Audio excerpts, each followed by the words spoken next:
নয়না রুমের light on করে dressing টেবিলের সামনে বসলো, নিজের চেহারার দিকে তাকালো। জীবনের মাত্র 16তম বছর পার করেছি নয়না। কত রঙিন স্বপ্ন, কত প্ল্যান, কত আশা ছিল ছোট্ট মস্তিষ্কে। একটা দিন, একটা আকস্মিক ঘটনা তার জীবনটা মুহূর্তে পাল্টে দিল। কি হলো এই 5টা দিন তার সাথে?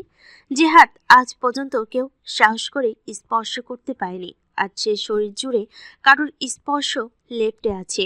ঠোঁটে হাত দিয়ে কেঁপে উঠল নয়না। চোখ বন্ধ করতে ভেসে উঠল বিভৎস সেই রাতের দৃশ্য। কেউ টেনে তার লেহেঙ্গার ওড়না ছুঁড়ে ফেলল। অন্ধকার রাত, মোমবাতি টিমটিম আলো, আর নানা রকম ফুলের সৌরভ, সেসব নিছক তাকে আঘাত করার জন্য সাজানো। জোর করে কেউ তাকে জড়িয়ে ধরে ঠোঁটে ঠোঁট মিলিয়ে দিল। সে কি যন্ত্রণার! নয়নার চোখ দিয়ে অশ্রু ঝরতে লাগলো। হঠাৎ কেউ তার কাঁধে হাত রেখে বলে, কি হচ্ছে তোমার? নয়না হুট করে উঠে এসে সামনে থাকা মানুষটিকে জড়িয়ে ধরে কাঁপতে থাকে। জিয়ান নয়নাকে আগলে রাখে নিজের পক্ষে, শান্ত স্বরে বলে, কি হচ্ছে তোমার? বলো, আমাকে নিয়ে কি সমস্যা? নয়না জিয়ানের কণ্ঠ শুনে চোখ খুলে জিয়ানের মুখের দিকে তাকায়, চিৎকার দিয়ে বলে, দয়া করে ছেড়ে দিন আমায়, আমার সাথে এমন করবেন না, ছাড়ুন আমায় প্লিজ। যেন হতবুদ্ধি হয়ে তাকিয়ে থাকি নয়নার দিকে। নয়না ততক্ষণে জিয়ানের কয়েক হাত দূরে সরে দাঁড়ায়। জিয়ান বেডসাইড টেবিলের উপরে থাকা জগ থেকে গ্লাসে পানি ঢেলে নয়নার সামনে পা বাড়ায়। নয়না আরো দূরে সরে যাচ্ছে আর বলছে। আমায় ছাড়ুন। জিয়ান থমকে দাঁড়ালো, নরম স্বরে বলল, কি হচ্ছে তোমার সোনাওয়ালা? ভয় পাচ্ছে কেন? দেখো, আমি তোমাকে ধরিনি, আর এখানে আর কেউ নেই, ভয় পাওয়ার মতো কিছুই নেই। নয়না আর কিছু বলতে পারল না। তার আগেই তার চারপাশ অন্ধকার হয়ে গেল। মাটিতে লুটিয়ে পড়ার আগেই জিয়ান নয়নাকে নিজের বাহু বন্ধনে আগলে নিল। কোলে তুলে বেডে শুয়ে দিয়ে নিজে নয়নার মাথার সামনে বসলো। কি করবে এখন সে? এবাড়ির কাউকে কিভাবে বলবে? মাথা নিচু করে বসে থেকে মোবাইল নিয়ে তার ফ্রেন্ড অনিকেতকে কল করলো। অনিকেত পেশায় একজন ডাক্তার। বুড়ুকুচকে মোবাইলের দিকে তাকালো অনিকেত। এত রাতে কল করার মতো মানুষ অনিকেতের জীবনে নেই। তাহলে কে কল করলো? বিরক্তি নিয়ে মোবাইলের স্ক্রিনে তাকাতেই দেখতে পেল জলগুজল করছে রেজা নামটা।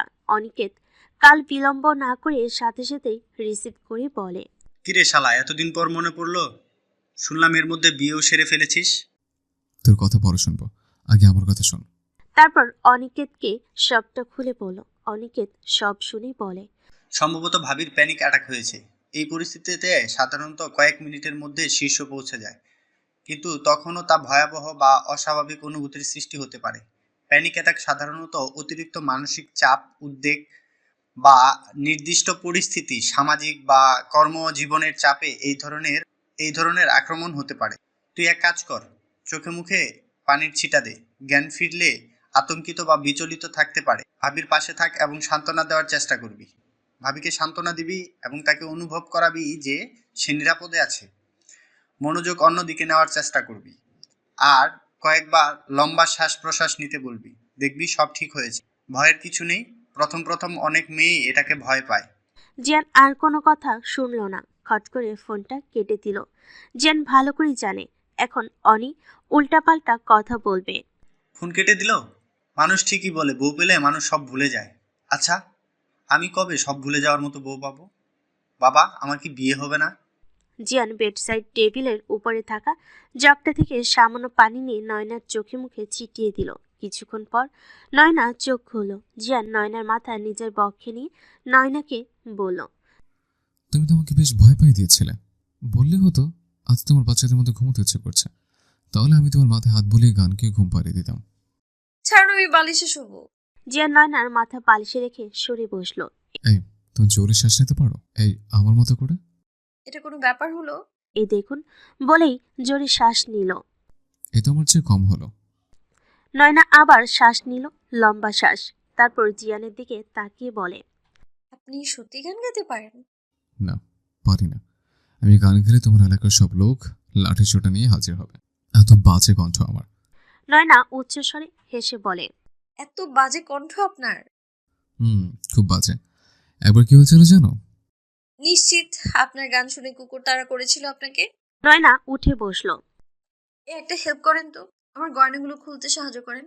জিয়ান নয়নার গহনা খুলতে সাহায্য করলো। নয়না উঠে দাঁড়ালো, ড্রয়ার থেকে ড্রেস বের করে বলে, আমি চেঞ্জ করে আসি, আপনিও চেঞ্জ করুন। আমি তো কিছু নিয়ে আসিনি। আমার শ্বশুর আব্বা আপনার জন্য ড্রেস কিনে রেখেছে।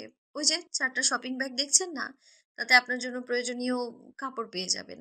নয়না ওয়াশরুমে যাওয়ার পর জিয়ান ব্যাগ খুলে অবাক।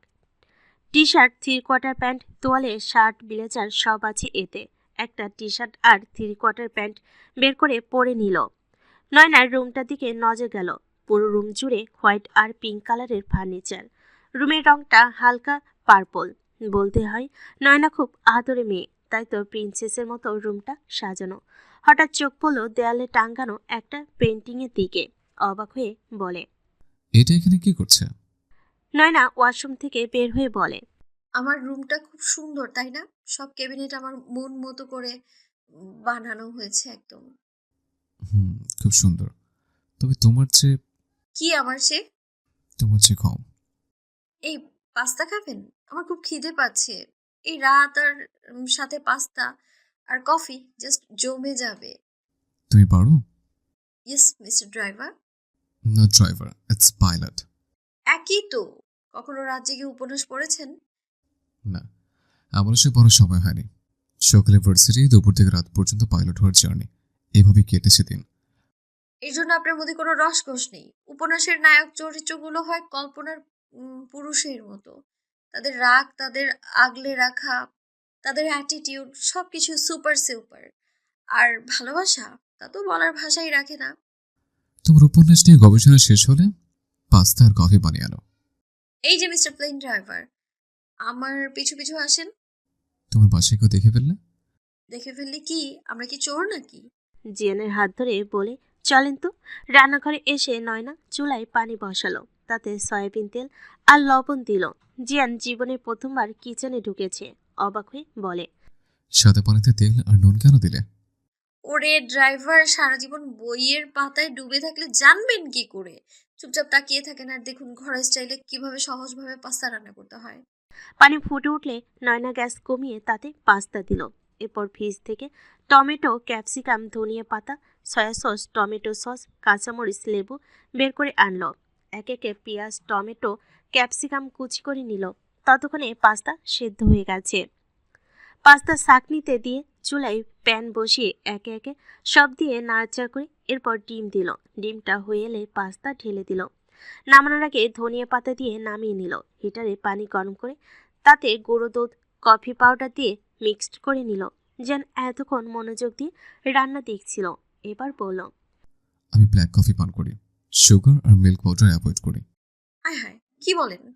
যারা ব্ল্যাক কফি পান করে তারা তো বিষ পান করলেও মরবে না। হোয়াট? আমার মাথা। চলুন। জিয়ান হাঁটা শুরু করলো। আরে ওই মিস্টার ড্রাইভার, এত সব আমি একা রুমে নিয়ে যাব কি করে? কফি মগ আপনি নিন, পাস্তা প্লেট আমি নিচ্ছি।